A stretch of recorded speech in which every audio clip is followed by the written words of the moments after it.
Today on episode 149 of the Moving Forward Leadership Podcast, we speak to award-winning author Zoë Routh, and she's going to tell us how we can break through personality problems and actually understand what systems cause the conflicts and not the people. That's right, folks. We're breaking down walls and busting through barriers today. Are you ready for this? All right, let's do it. Welcome to this episode of Moving Forward Leadership. Stick around and learn how to achieve, excel, and become a leader that people willingly follow. Lead, don't boss. And now, here's the host of our show, Chief Leadership Officer, Scott McCarthy.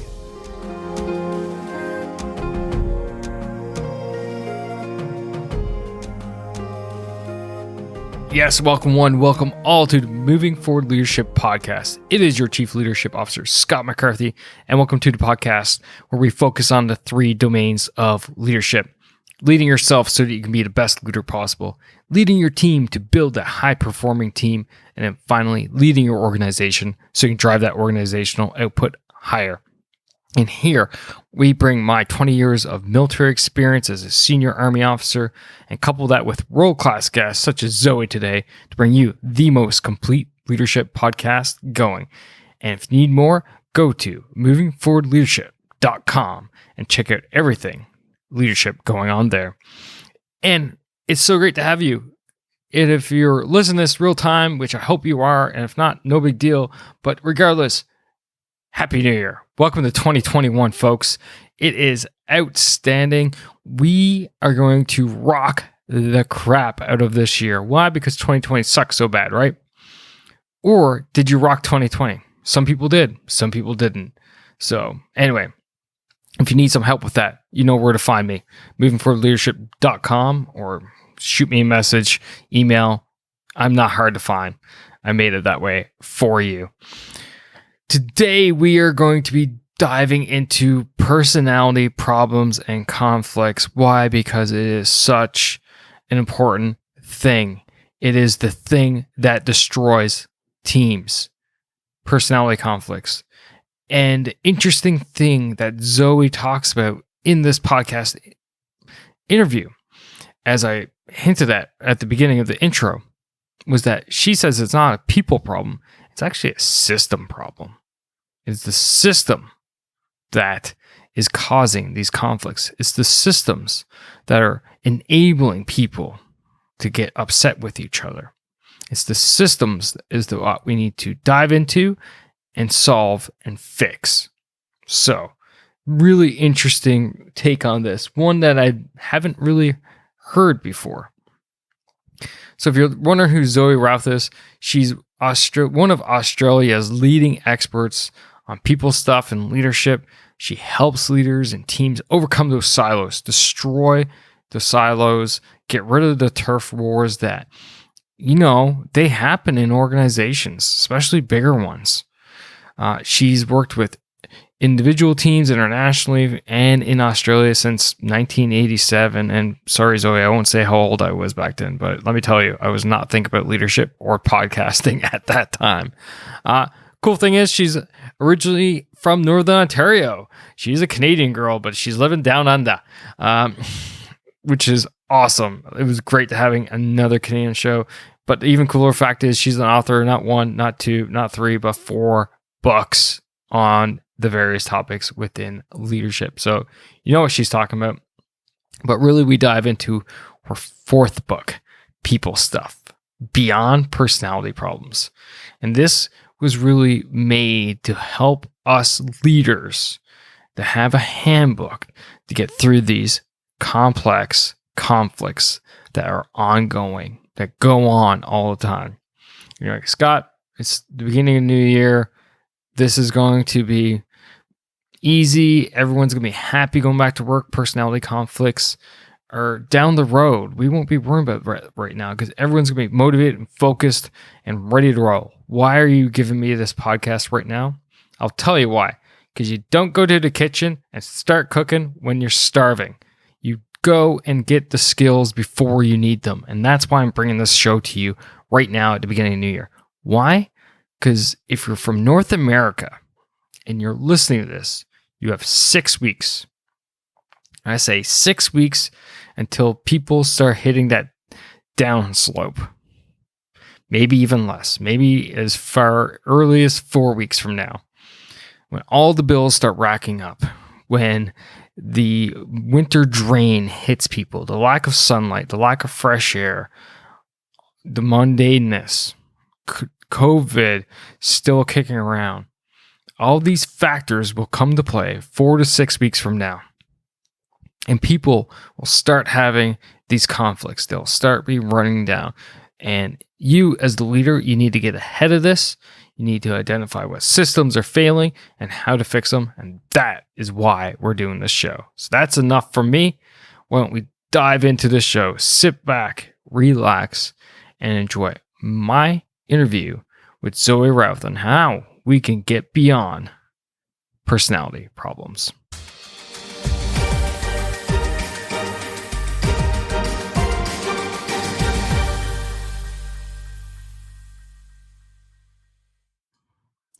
Zoë, welcome to the Moving Forward Leadership Podcast. It's so great to have you here. Scott, I am so excited to talk with another Canadian on leadership stuff. Is like my happy place. Hey, you're still my thunder. I was going to mention that. I don't get many Canadians on the show.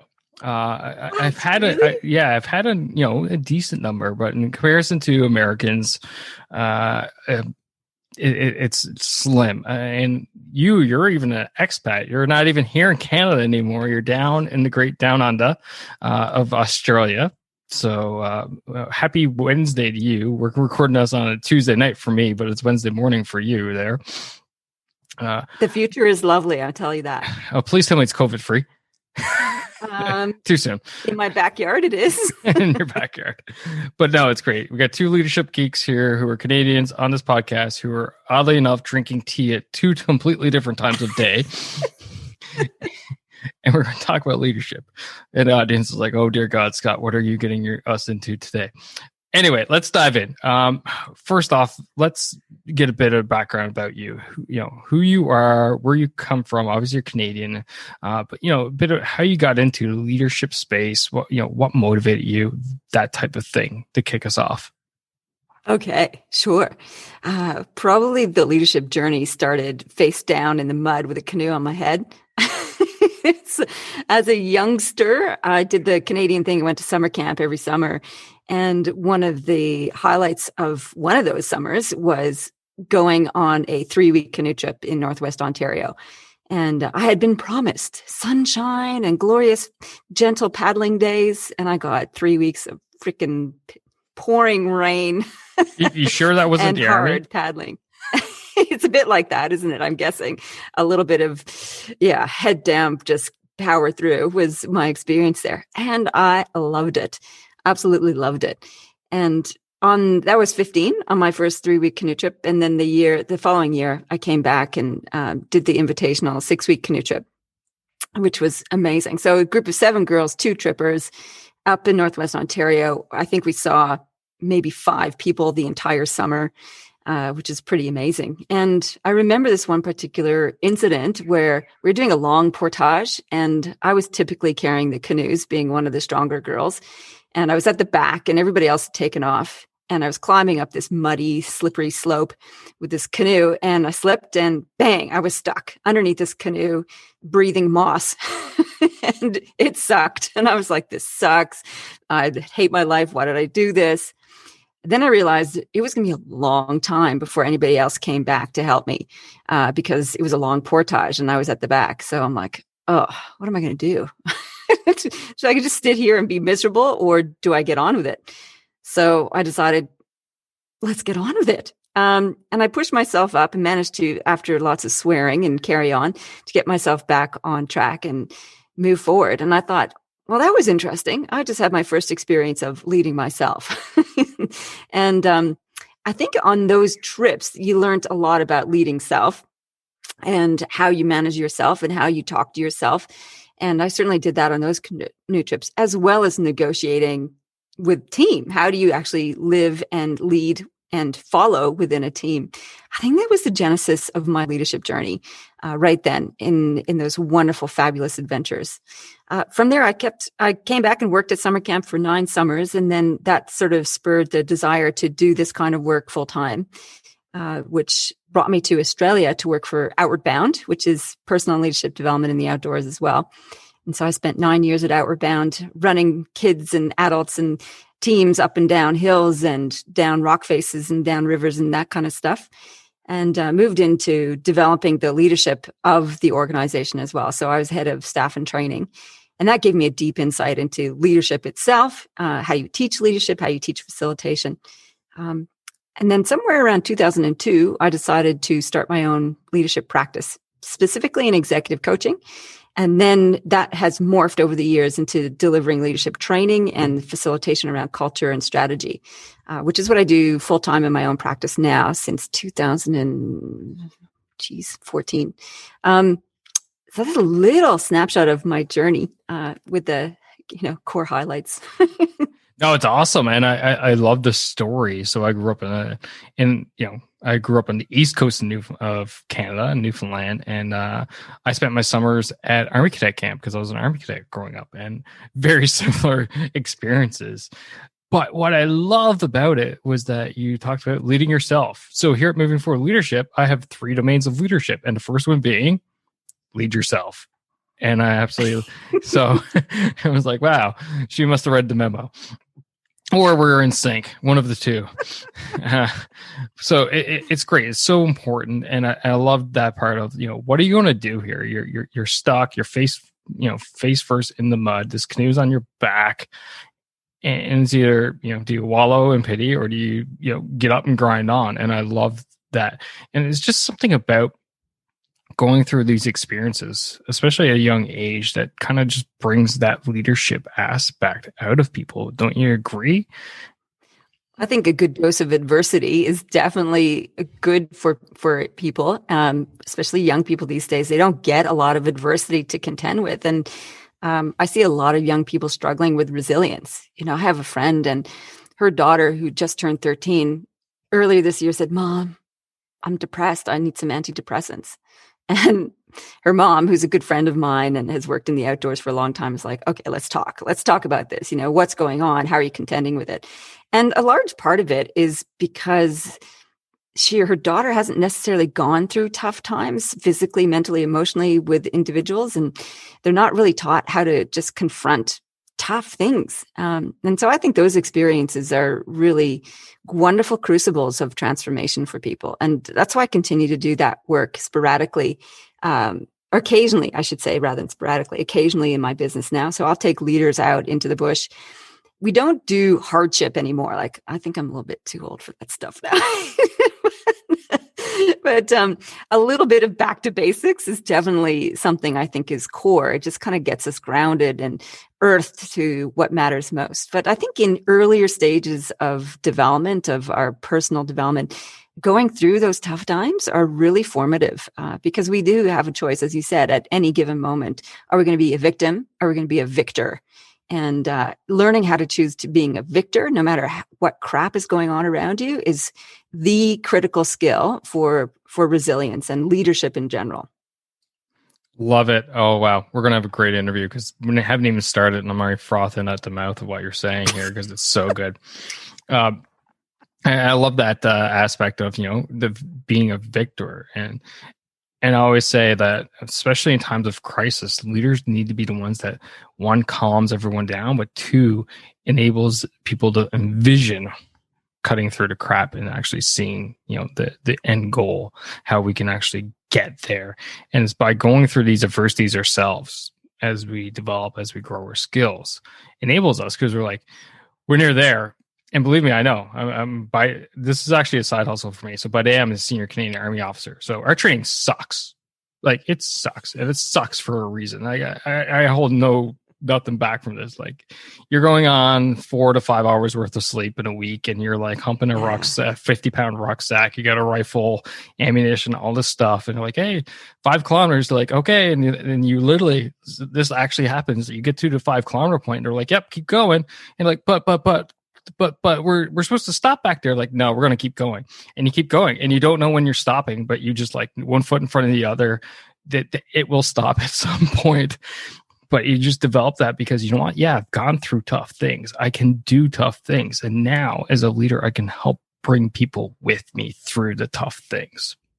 So I love what you're talking about there. I think that's that kind of Army training. I've always had long fascination and admiration for it. I read everything Navy SEALs for that point in particular, to discover what is it that they're doing to push the boundaries, and what are people capable of. And it's just remarkable. I mean, part of me is like, I never want to do that ever. And it's like, it's good to know. It's good to know that I can. And I think about it in very contained and gentle circumstances in comparison, like at the gym when my trainer says, hold your ab brace for 1 more minute. And I'm like, ugh. Then I think, well, if I was in Navy SEALs, I would do this until I died. So it kind of helps in those limited circumstances. And that's sort of, when I live a nice, pleasant, cushy life compared to leading through emergency crisis, then it helps in those circumstances. And also, if we learn how to push the boundaries in tame circumstances, or even in really difficult ones, you're right. We can stand in the fire of crisis and go, right, been here, been in different places like this. We can get through this. Don't know how. We will make our way through. And that calm is definitely contagious. And the more we can reach for that as leaders, the better we're going to be able to serve others and to serve our teams and organizations as we get through the crisis. I've seen this as a theme hugely this year through the pandemic. How are leaders responding? Are they being calm and contagious? Or are they being hysterical? Are they being depressed? And I think how we respond in this pandemic is really going to set up our leadership legacy. Not that many people are thinking about legacy, or if they are as leaders thinking about legacy, we probably don't want them as our leaders. And at the same time, how we lead right now will burnish, maybe that's the right word, burnish our reputation in the future. No, I can't agree with you more. It's definitely a time for leaders to step up. And I did a whole series about that when the pandemic first really kicked off, and how it's really our time as leaders. This is where we need to shine. This is where we need to come out and actually truly lead. And the mantra here moving forward leadership is lead, don't boss. And when I say boss, I mean that stereotypical negative connotation of boss, right? That person that just yells and screams, do what I say, not as I do type mentality.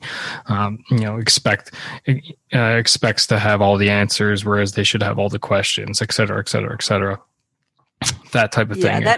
That hero leadership stuff, like follow me into the breach. No. No. Even in the army, it doesn't happen that way, despite despite what people think. But I definitely want to dive into your latest book, which is People Stuff: Beyond Personality Problems, an Advanced Handbook for Leadership, which was released just this year, right in the middle of the pandemic. Which ironically, I recently interviewed a former Navy SEAL, Mark Devine, on the show, and he did a book launch. You got Mark on? That's so Mark, cool. Actually, it was his second time on the show. Ah, fabulous. So Mark said it was the worst time ever to do a book launch. So, not that I'm interested in your launch, but it was just an interesting little, connection there between you and Mark and launching books. But let's dive into the book a bit and the principles inside the book. What was the inspiration behind it? Because this is not your first book. This is your fourth. And as I said before we hit record here, I kind of feel a little down because I don't even have one out. But here you are with 4. Hurry up. Get on with it. Yes, boss. Jeez. Well, thank you for highlighting that I'm so prolific. And it doesn't feel like that, really. It doesn't feel like it's naturally flowing out of my fingers into the keyboard. It is a struggle, another crucible experience to write a book. So why line up for another one? This one was because in the work that I do with leaders, one of the common challenges, and it's a theme in various different formats, is that asking leaders and talking with leaders are like, what's getting you down? What's keeping you up late at night? And it's invariably something around the people dynamics. it's their senior executive team isn't getting along. They're not stepping up. They're defaulting to silos. They're being nasty to each other. They're deflecting, all sorts of difficult behaviors. And whether it's on the senior executive team or with the board or even across the organization. I was talking to one leader yesterday, and he was telling me this story. He works in waste management, and one of his crews is notable and renowned for being a really difficult crew, and no other suppliers want to come in and do any services for this particular crew because they're so difficult. They're so demanding and inflexible, and well, fill in your blank, your swear word to describe them. And it's really, really difficult. And he's like, oh, you should come in and deal with this. I'm like, we've got some issues around your systems first to contend with. You can't just go in and fix people. So that was kind of the start. It's like, this is a really deeply challenging experience for most leaders. And people can be such a joy to work with and have fun with, and teams can be a delight to be involved with, and they can be so horrible, and it can be such a devastating experience. So that was the impetus behind it. And then I sort of came up with the kernel of what the book really should be about in handling these people dynamics. And really what it comes down to is perspective. That's kind of the big word for the book, perspective. How do we see ourselves? How do we see others? And how do we see the bigger picture? So kind of echoing what you were talking about, leading self, leading team, leading organization. There's different ways of looking at those dimensions that can serve us or cripple us. And so that's the overarching context and purpose of the book. That's awesome. And by the way, you totally did your homework because I didn't even mention the other two domains. So well done to you. I'm getting gold stars all over the place. You totally are getting gold stars. So let's dive into that whole personality aspect. So what are some of the common things that, I guess, some of the common aspects that leaders fail at in understanding the personalities dimension of leading people? Because you're right, it is so personality driven. Everything, we're talking about humans, we're talking about people. People have personalities, and yet a lot of organizations expect their people to be like robots, like, oh, do this, don't do that, and that's it. But there's a lot more to it. So where are leaders failing in this regard out there?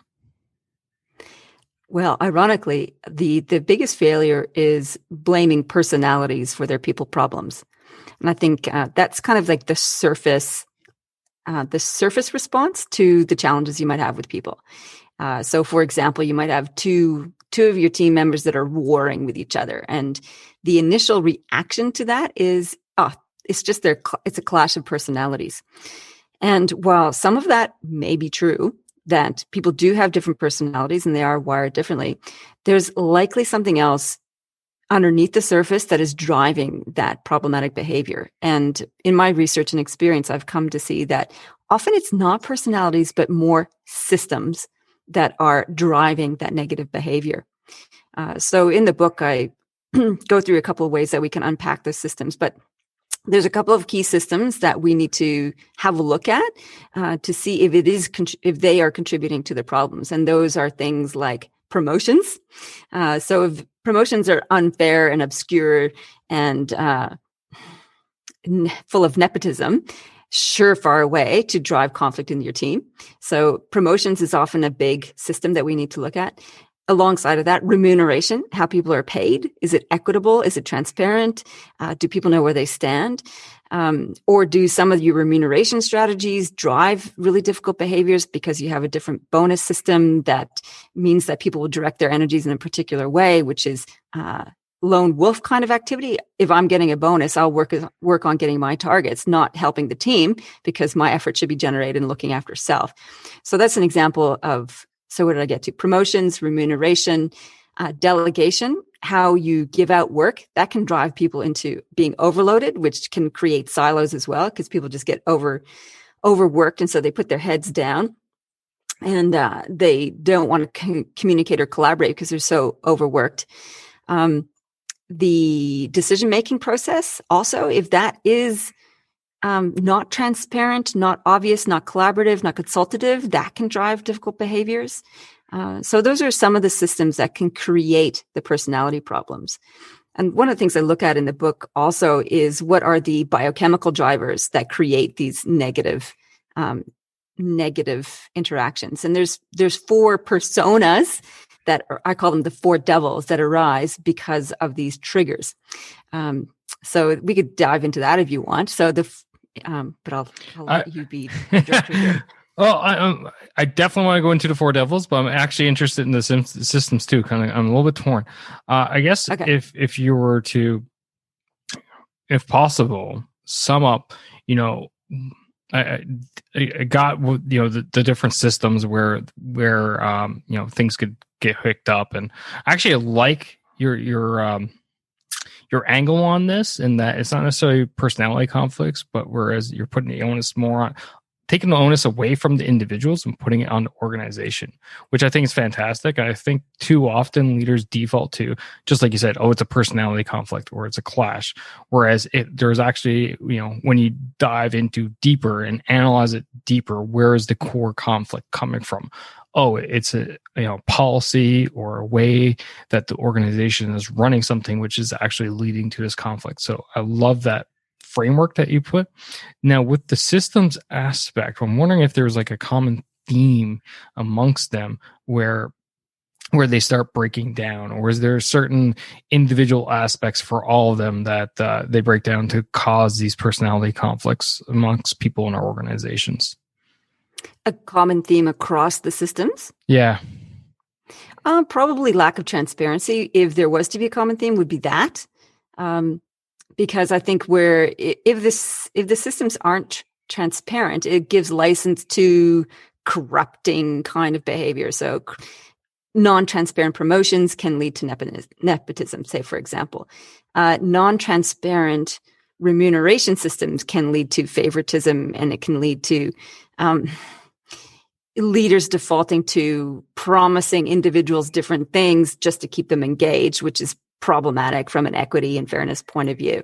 So I think that's probably it. The transparency around decision-making is similar because that can push people's fairness buttons, and it can help them feel powerless, which are triggers for all these are triggers for the 4 devils, by the way. Fairness and feeling powerless, feeling overworked are all triggers for the 4 devils behavior. But I would say if I had to pick one, probably lack of transparency is the common theme. The top is the loneliest place. Colin Powell said that once. But it doesn't have to be. Instead, you can find people to talk to, people to run ideas by, people to help you figure out solutions to the problems that you're facing right now as a leader. And see, I felt alone once, and I decided to start the podcast. And with the podcast, I decided that I needed to help people like you more. So that's why I started the Pivot for Leadership Facebook group. Leadership skills for managers to be leaders, not bosses. You can find it at movingforwardleadership.com/group. And come join us. It's completely free for you to join us and talk leadership with us day in, day out. So check us out again at movingforwardleadership.com/group. Now back to the show. Yeah, transparency is definitely key. And I've talked about that many times here on the podcast, and being transparent almost to a fault, right? Like when I was a squadron commander of 200 members for 2 years. And even if I showed up to a meeting late for 5 minutes, and people expected me because I was the squadron commander, I can do whatever the heck I want, per se. Like if I need to show up to a meeting 5 minutes late, I'm going to show up to a meeting 5 minutes late. But I would walk in and be like, hey folks, sorry, the boss called me just before I was heading out, or this happened, or whatever. And just being transparent, say, listen, I'm not better than you. These are the reasons why I've showed up late, type thing. But transparent of those systems as well is equally important, because people need to understand, especially like promotions. I'm actually sitting here checking our system daily right now to find out whether or not I'm going to be promoted this coming summer. And we have a very transparent system in that I know what they're looking for the next rank level, what courses I need to have done, what different types of jobs I've needed to complete it, et cetera, and all this stuff. So it makes it really easy for me to go, okay, this is where I need to develop myself to get better, to be promoted to the next level type thing. So I really like that. And I totally agree with you. Now let's dive into these devils, shall we? Because ironically, the unit I'm at right now, the 1st Canadian Division headquarters, our nickname is Red Devils from the First World War. So let's dive into the devils. Hopefully one isn't red, but you never know. They're not color coded. So, well, they could be color coded, but I haven't color coded them. The first one is the firebug. And the firebug is someone who is very argumentative and angry and pissed, basically. And you know what that kind of behavior is like. They just kind of rant and they're furious and they feel righteous and wronged. And that's the firebug. And they're difficult. Well, they're difficult to contend with because they're so full of anger and frustration. And the key trigger for them is loss of autonomy. So if they have decisions being made to them to which they don't have any opportunity to contribute, that can trigger the firebug. So that is one of the problematic behaviors. On the other side of the fence, we have the ground splitter. The ground splitter, for whatever reason, and it might be because they don't feel safe in the team, or it might be because they don't feel like they have the skills to do it, don't feel able to express their concerns. And so they go underground. So they burrow underneath the ground, and all of their discontent and anger and frustration goes into back channeling and backbiting and white anting. And this is where silos can develop here. It's like, this is the overwork trigger can cause this, as well as some of the righteous and wronged elements that the firebug shares. And so the ground splitter can be really problematic for leaders because something's wrong, not quite right with them, and yet they won't tell you to your face. So you get a lot of two-faced kind of behavior there. It's like, how are you? Fine. And they're not fine. I'm a married man. I have no idea what you're talking about. Ooh, you got some issues to contend with. Hopefully not. So that's the ground splitter. And then I guess the next one is the storm driver. So they are ranty in a similar way to the firebug, but they're more emotionally upset and charged. So where the firebug feels righteous and wronged, the storm driver feels hurt and harried. And the triggers for that are usually around fairness. Fairness and belonging belonging is not quite for them, but fairness is generally the one that triggers them. So they feel like something has happened that is unfair. And everybody's got their different version of what fair is, but this can really push their emotional buttons.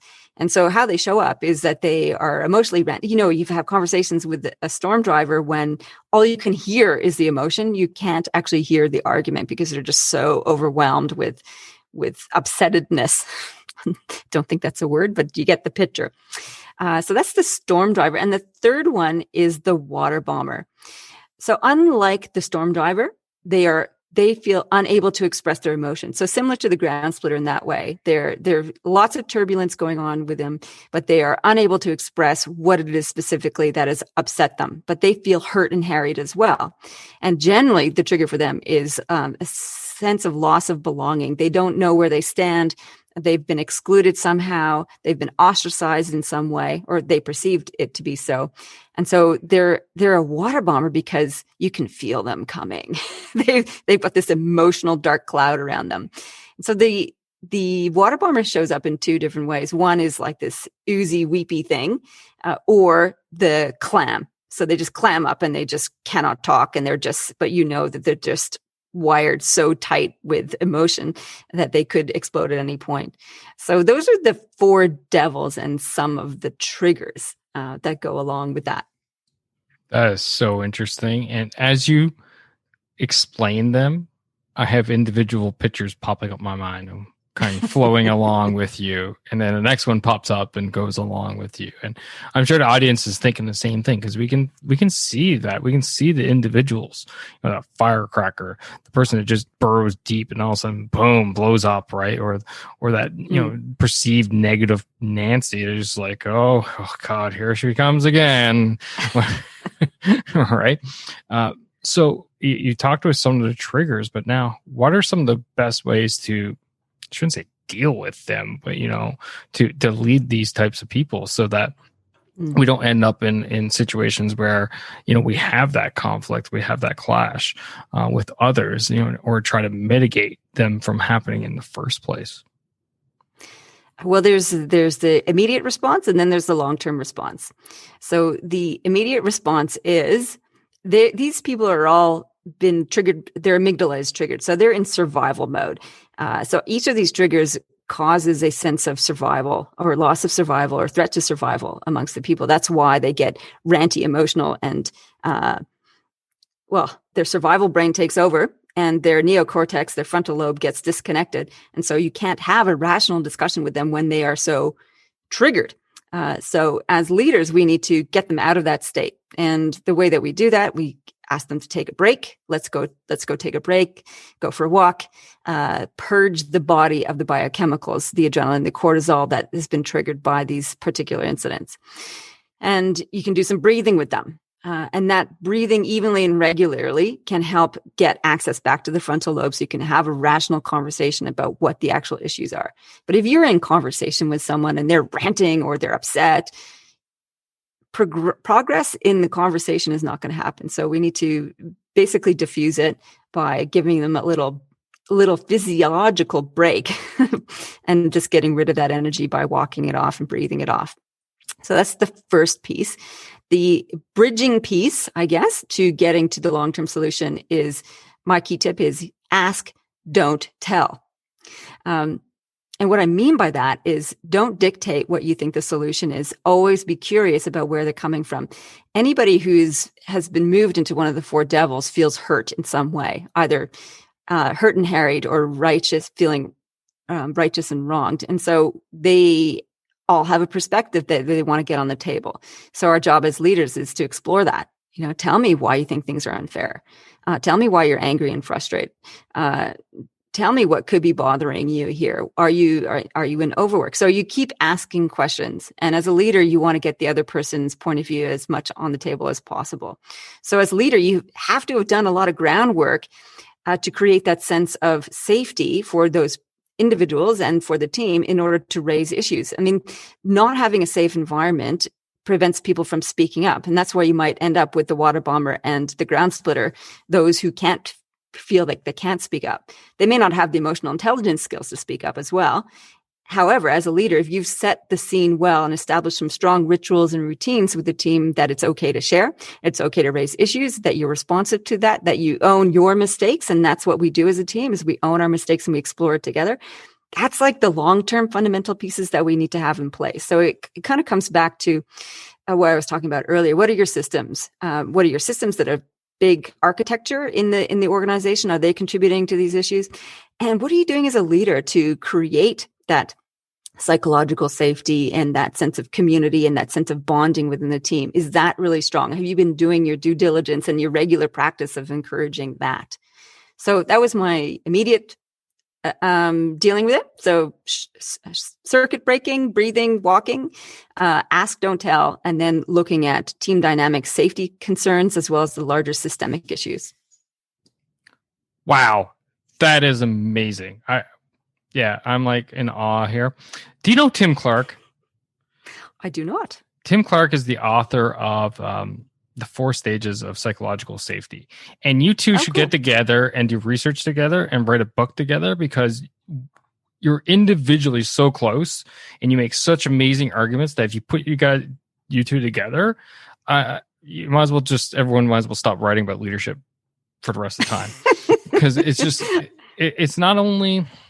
You both bring it to not just here's what you should do, which are great. I love practical tips and advice. Take them for a walk, right?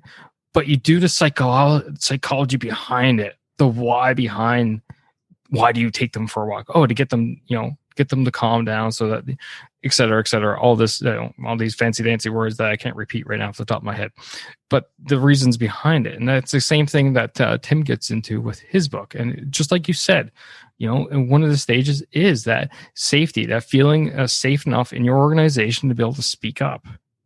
and that's one of Tim's 4 stages within his book. And I had him on the show as well, recently released actually at the time of recording this. So yeah, it's such a great thing to see and hear. And again, I can see it. I can almost feel myself going through these drills with people. I shouldn't call them drills, but it's what you do.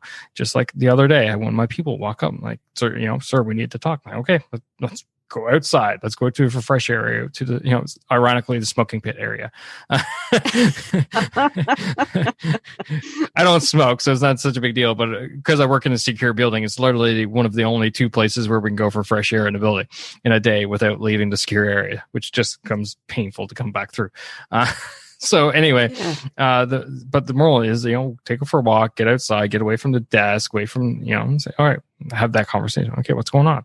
Ask, like you said, ask, don't tell, right? And then after I listen, like, okay, got it. This is what's going on. You know what? You just need a break. So you're going to take the rest of the day off.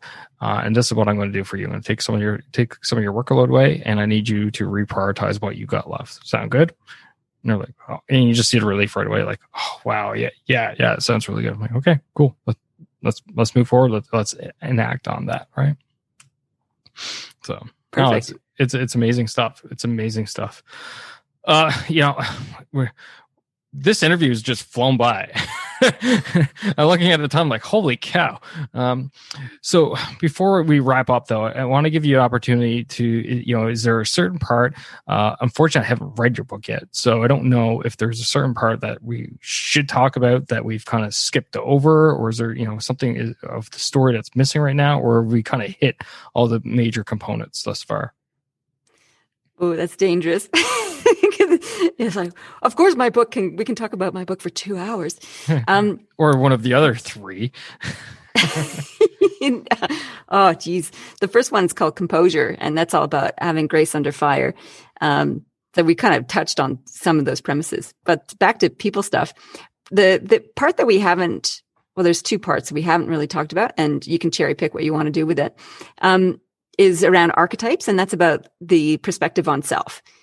So how we think about ourselves is instrumental in how we show up as leaders. And one of my core recommendations is that we choose archetypes that can help us embody those attributes in that focus areas. And there's 5 of them that I have mapped out that leaders can use. So we dive in.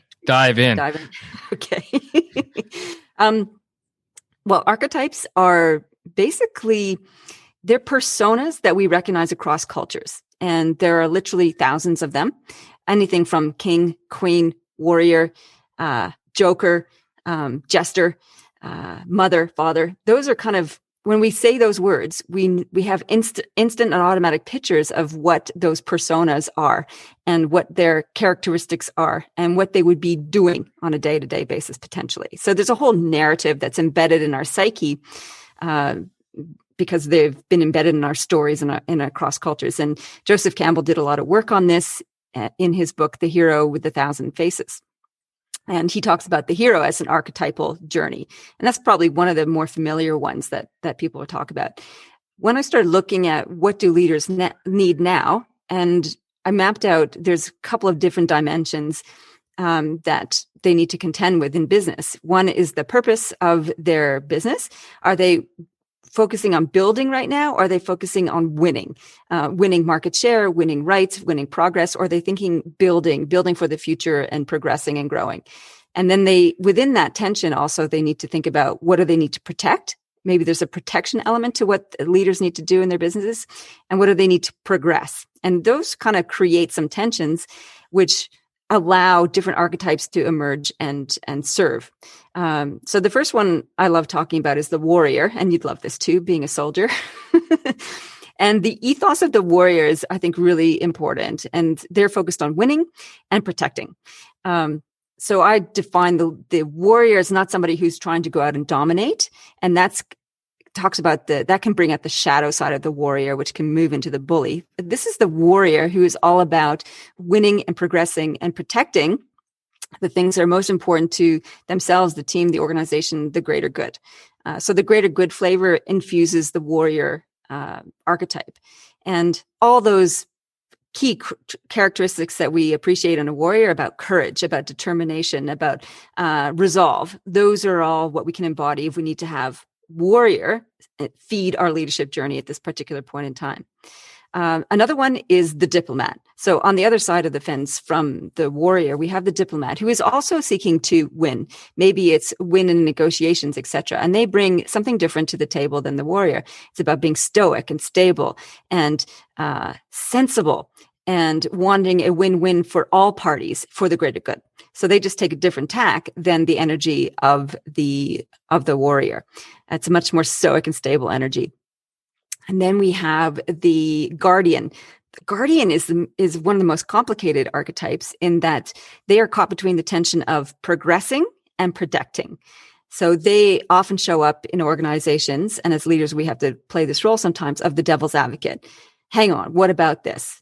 And they might be saying, hang on, don't throw the baby out with the bathwater. That's often their common refrain. It's like, we don't want to get rid of everything from the past. We need to take what's useful from the past with us forward.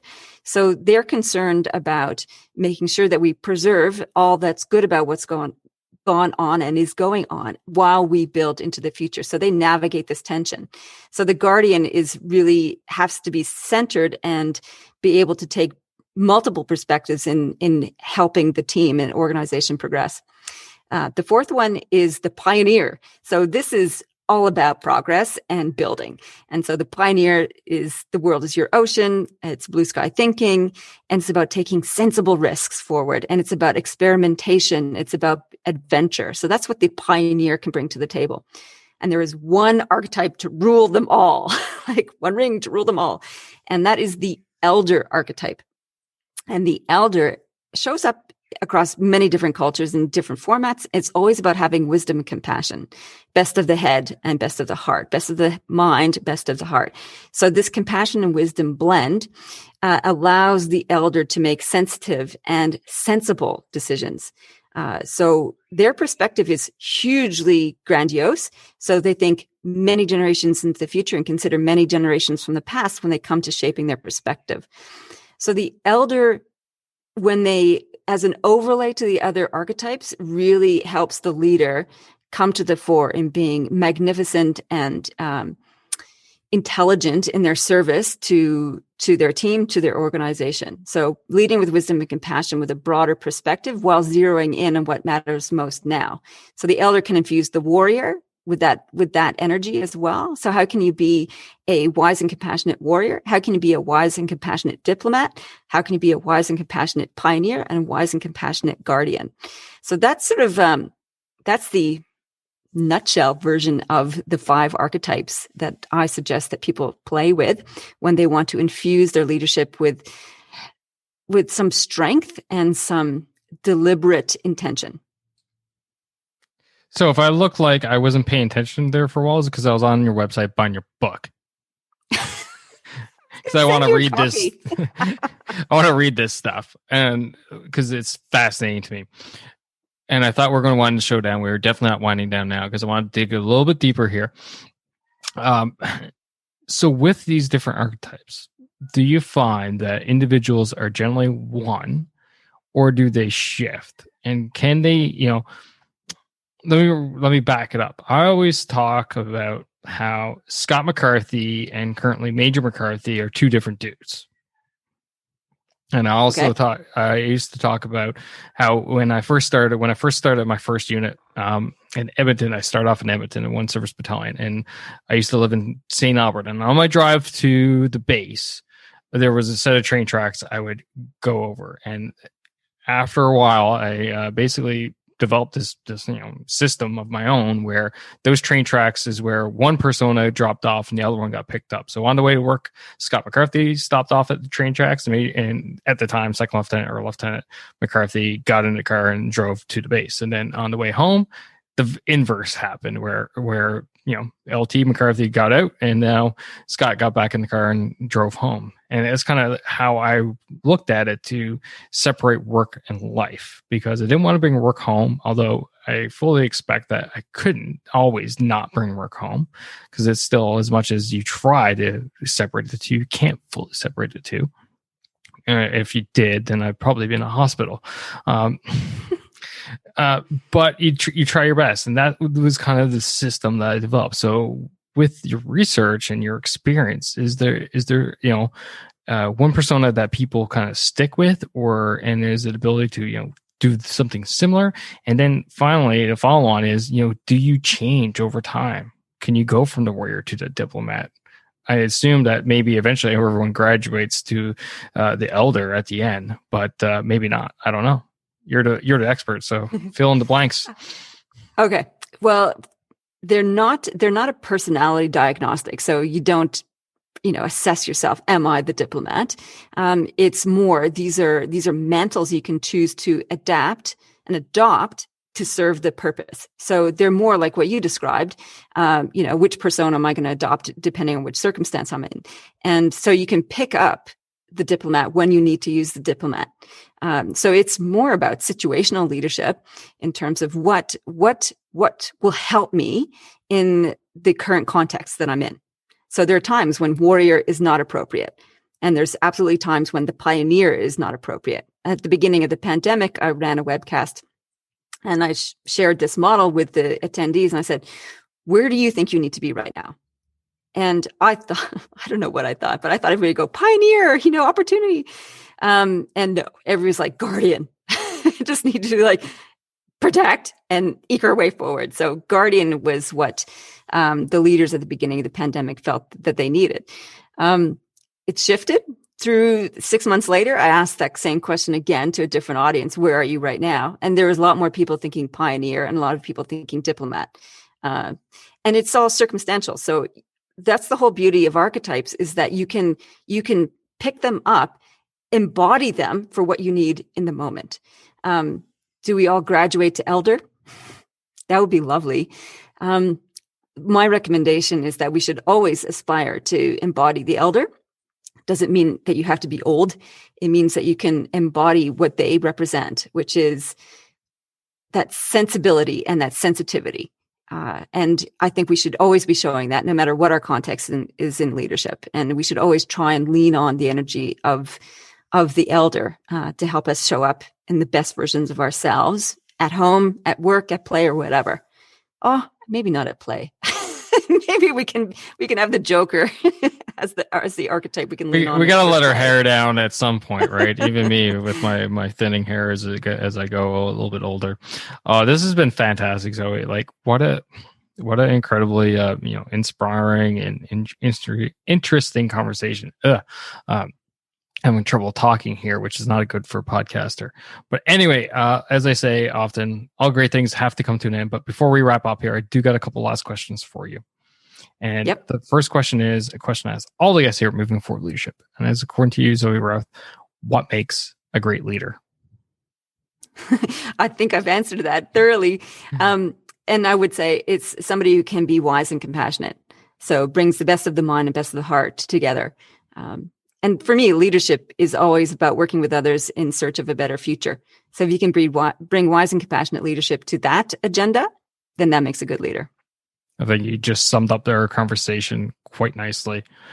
Final question of the podcast is: how can people find you? How can they follow you? Feel free to give yourself a shameless plug. The 4 books. It's all about you right now. Oh, yay. You can find me at zoerouth.com, ZOEROUTH. It's like mouth with an R. So that's my main website. I'm hanging out lots on LinkedIn, so you can find me there. I have my own podcast show, Zoë Routh Leadership Podcast. And those are probably the 3 places. Awesome. As always, for the audience, it's easy for you. They're in the show notes already. So just go to movingforwardleadership.com/149, and they're there. So what a fantastic conversation. I'm so happy we got connected and had you on the show. I know the audience has got a lot out of this today. Oh, it was a pleasure, Scott. You're wonderful. This was fun. Thank you so much.